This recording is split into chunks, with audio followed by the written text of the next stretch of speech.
नमस्कार, वंदे मातरम। मैं शिवेंद्र कुमार आज आप लोगों के लिए बोर्ड परीक्षा में रसायन विज्ञान के पूछे जाने वाले कुछ महत्वपूर्ण प्रश्नों का सॉल्यूशन लेकर के आए हैं। तो चलिए स्टार्ट करते हैं। कॉपी विधिवत ये हमारी लिखी हुई कॉपी है। पहला प्रश्न है बेटा, कोलराउज के नियम की व्याख्या कीजिए।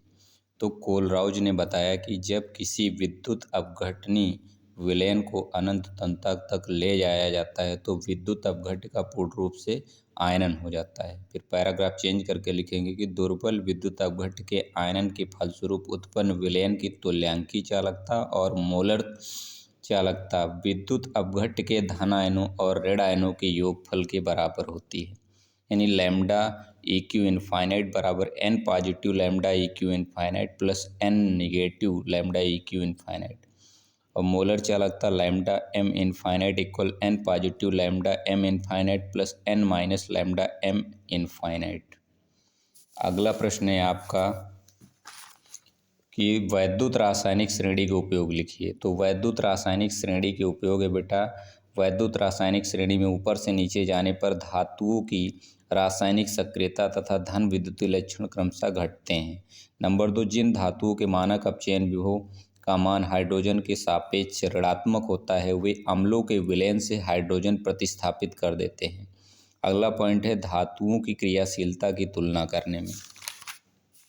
एक सवाल है आपका कि 5.85 ग्राम सोडियम क्लोराइड को 250 ग्राम जल में विलय किया गया तो जल बने हुए विलयन की मोललता क्या होगी। तो तरीका क्या है सवाल का, सबसे पहले उसका भार निकाल लेंगे और NaCl का भार यानी सोडियम का 23 होता है, क्लोरीन का 35.5 ऐड कर लेंगे तो 58.5 और विलायक की मात्रा दिया है 250 ग्राम। मोललता का फार्मूला होता है विलय के मोलों की संख्या बटे विलायक का भार किसमें किलोग्राम में। ग्राम को किलोग्राम बनाने के लिए 1000 से डिवाइड करेंगे तो आपका सोल्यूशन आएगा 0.4 मोल प्रति किलोग्राम। अगला प्रश्न है बेटा, हार्डी-सुलजे का नियम क्या है। हार्डी-सुलजे का नियम, तो इस नियम के अनुसार विपरीत आवेशित आयन की संयोजकता जितनी अधिक होती है कोलाइडी विलयन के लिए इसकी स्कंदन क्षमता भी उतनी ही अधिक होती है। उदाहरण धनावेशित साल जैसे FeOH का होल थ्राइज के लिए ऋणायनों की स्कंदन क्षमता का क्रम निम्न होता है। FeCN6 4 minus greater than PO4 3 minus is greater than SO4 2 minus is greater than Cl minus. तो ये क्रम होता है। अगला प्रश्न है बेटा आपका डार्जन अपक्रिया। तो एल्कोहल को जब पिरीडीन की सूक्ष्म मात्रा की उपस्थिति में थायोनिल क्लोराइड के साथ गर्म करते हैं तो एल्किल क्लोराइड या एल्किल हैलाइड बनता है। यह अपक्रिया डार्जन अपक्रिया कहलाती है। आपका एग्जाम्पल आपके सामने ROH plus SOCl2 plus pyridine के प्रेजेंस में RCl plus SO2 plus HCl reaction देख लीजिए। R को चेंज करना है, आप C2H5 रखिए, CH3H7 रखिए, C4H9 रखिए, आपका एग्जाम्पल बन जाएगा। अगला प्रश्न है आपका ल्यूकास अभिकर्मक किसे कहते हैं। तो निर्जल जिंक ZnCl2 यानी जिंक क्लोराइड तथा सांद्र Cl का 1:1 मिश्रण ल्यूकास अभिकर्मक कहलाता है। ये प्राथमिक द्वितीयक तथा तृतीयक एल्कोहल की पहचान करने के लिए प्रयुक्त किया जाता है। इस परीक्षण में कमरे के ताप पर अज्ञात एल्कोहलों की सूक्ष्म मात्रा में ल्यूकास अभिकर्मक मिलाकर मिश्रण को हिलाते हैं। एल्कोहल HCl के साथ क्रिया करके एक एल्किल क्लोराइड बनाता है जो परीक्षण विलयन में धुंधलापन उत्पन्न कर देता है। धुंधलापन उत्पन्न करने में लगे समय के आधार पर इनकी पहचान निम्न प्रकार की जाती है। नंबर 1, तृतीयक एल्कोहल तुरंत ही धुंधलापन उत्पन्न करता है जबकि द्वितीयक एल्कोहल 5 मिनट में धुंधलापन उत्पन्न करता है। जबकि प्राथमिक एल्कोहल साधारण ताप पर धुंधलापन नहीं दर्शाता परंतु गर्म करने पर धुंधलापन उत्पन्न करता है। अगला प्रश्न है बेटा आपका अभिक्रिया की आणविकता और कोटि में अंतर। बहुत महत्वपूर्ण प्रश्न है, एक तरफ लिखेंगे आणविकता एक तरफ कोटि। ये एक सैद्धांतिक मान है जिसे अभिक्रिया के आधार पर ज्ञात किया जा सकता है और यह एक अभिक्रिया की कोटि का एक प्रायोगिक मान है जिसे प्रयोगों द्वारा प्राप्त किया जाता है। इसका मान शून्य नहीं हो सकता है, इसका मान शून्य हो सकता है। यह अभिक्रिया की आणविकता ज्ञात करने के लिए वेग नियम की आवश्यकता नहीं होती। अभिक्रिया की कोटि ज्ञात करने के लिए वेग समीकरण की आवश्यकता होती है। अगला पॉइंट है अपक्रिया की आणविकता का मान पूर्णांक के रूप में होता है जबकि अपक्रिया की कोटि शून्य, धनात्मक, ऋणात्मक व भिन्नात्मक भी हो सकती है। अगला प्रश्न है प्रोसेस डाउ प्रक्रम डाउ क्रिया। जब क्लोरोबेंजीन की क्रिया 200 वायुमंडलीय दाब तथा 300 डिग्री सेंटीग्रेड ताप पर Cu2Cl2 तथा FeCl3 की उपस्थिति में सोडियम हाइड्रोक्साइड से कराते हैं तो एल्कोहल का निर्माण होता है। इसे डाउ अपक्रिया या डाउ प्रक्रम भी कहते हैं। ये आपका एग्जाम्पल है। इसका उपयोग क्लोरोबेंजीन का उपयोग जो होता है औषधियों के निर्माण में, विस्फोटक पदार्थ बनाने में। ठीक है। अगला प्रश्न है परासरण दाब। किसी पात्र में उच्च सांद्रता और निम्न सांद्रता के विलयनों को जब अर्धपारगम्य झिल्ली द्वारा अलग करके रखा जाता है तो विलायक के कण अर्धपारगम्य झिल्ली द्वारा निम्न सांद्रता से उच्च सांद्रता वाले विलयन की ओर जाने लगते हैं, जिसे परासरण कहते हैं। इस क्रिया को रोकने के लिए उच्च सांद्रता वाले विलयन पर उतना दाब डाला जाता है तो विलायक के कण आर पार न जा सके। विलयन पर डाला गया अतिरिक्त आंशिक दाब ही परासरण दाब कहलाता है। ठीक है। एक न्यूमेरिकल है, जब 5 ग्राम यूरिया को 100 मिलीलीटर के विलयन में घोला जाता है तो परासरण दाब क्या होगा। टेम्परेचर 0 डिग्री सेल्सियस केल्विन, ये आपका न्यूमेरिकल है। पहले इसको केल्विन में बदलेंगे। वेट, आयतन जो 100 ml है उसको लीटर बनाएंगे। वेट यूरिया का अणुभार 60 होता है। आर की वैल्यू 0.0821। फार्मूला है PV बराबर NRT। रख के कैलकुलेट करेंगे तो P बराबर आएगा 18.67 वायुमंडल।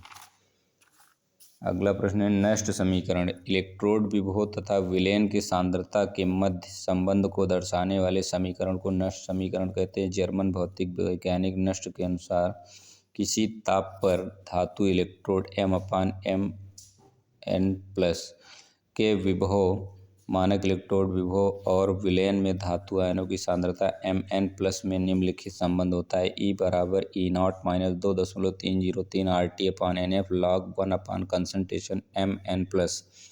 सबके प्रतीक दिए गए हैं। E क्या है, धातु का इलेक्ट्रोड विभव। E0 क्या है, मानक इलेक्ट्रोड विभव। R गैस नियतांक है। T परम ताप है। F फैराडे नियतांक है। 1 फैराडे की वैल्यू होती है 96,500 कूलाम प्रति मोल।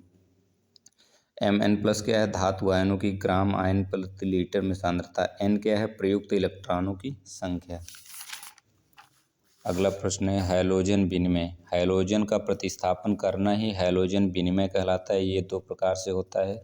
एक शॉर्ट अपक्रिया इसके अंतर्गत आती है और एक फिंकलस्टाइन अपक्रिया। शॉर्ट अपक्रिया में क्या होता है, जब एल्किल हैलाइड की क्रिया एसीटोन की उपस्थिति में सिल्वर फ्लोराइड से अपकृत कराते हैं तो फ्लोरोएल्केन का निर्माण होता है, जिसे शॉर्ट अपक्रिया कहते हैं। जबकि फिंकलस्टाइन अपक्रिया में क्या होता है, जब हैलोएल्केन को एसीटोन की उपस्थिति में सोडियम आयोडाइड से अपकृत कराते हैं तो आयोडोएल्केन का निर्माण होता है, जिसे फिंकलस्टाइन अपक्रिया कहा जाता है। विहाइड्रोहैलोजनीकरण अपक्रिया।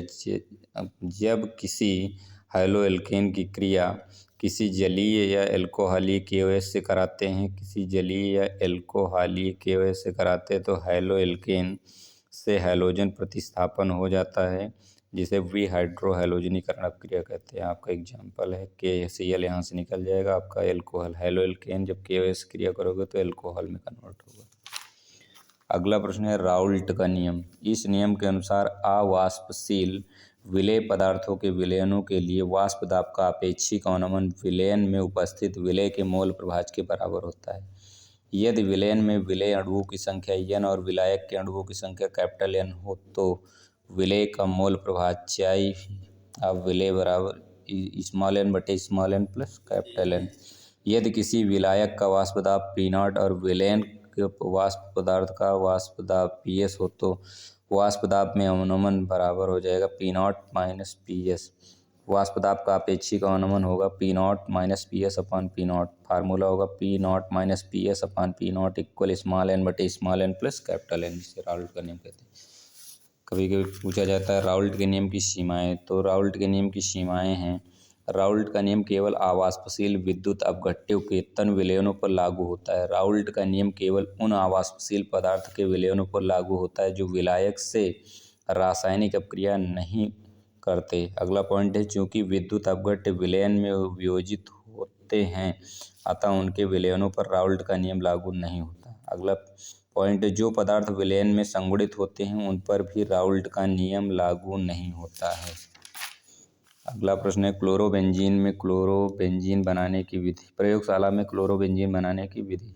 जब एनिलीन को 0 डिग्री सेंटीग्रेड ताप पर NaNO2 तथा तनु HCl से अपकृत कराते हैं तो बेंजीन डाइजोनियम क्लोराइड प्राप्त होता है तथा बेंजीन डाइजोनियम क्लोराइड को Cu2Cl2 के साथ गर्म करने पर क्लोरोबेंजीन का निर्माण होता है। रिएक्शन आपके सामने है।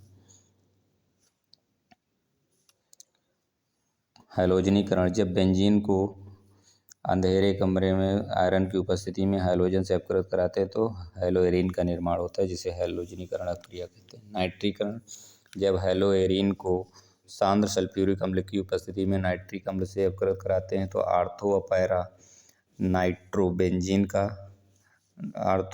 नाइट्रोक्लोरोबेंजीन का निर्माण होता है, मिश्रण प्राप्त होता है, जिसे नाइट्रीकरण अभिक्रिया कहते हैं।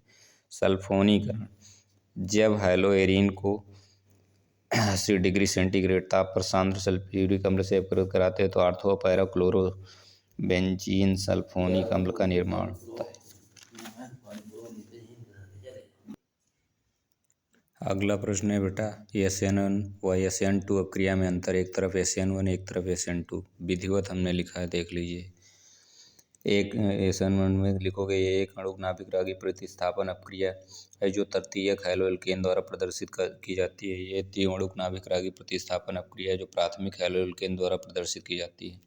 ये सर्वप्रथम 3rd डिग्री कार्ब धनायन का निर्माण होता है जो अधिक स्थायी होता है। इसमें सर्वप्रथम संक्रमण अवस्था का निर्माण होता है।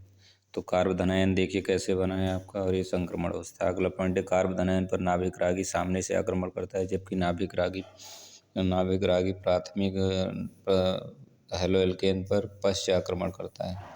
और इसका वेग समीकरण V बराबर है या R बराबर K कंसंट्रेशन ऑफ RX, यानी एक अणु पर निर्भर करता है। इसका वेग समीकरण है R बराबर K कंसंट्रेशन ऑफ RX और कंसंट्रेशन ऑफ NU माइनस, यानी हैलोएल्केन और नाभिक रागी दोनों पर निर्भर करता है, ये केवल हैलोएल्केन पर निर्भर करता है।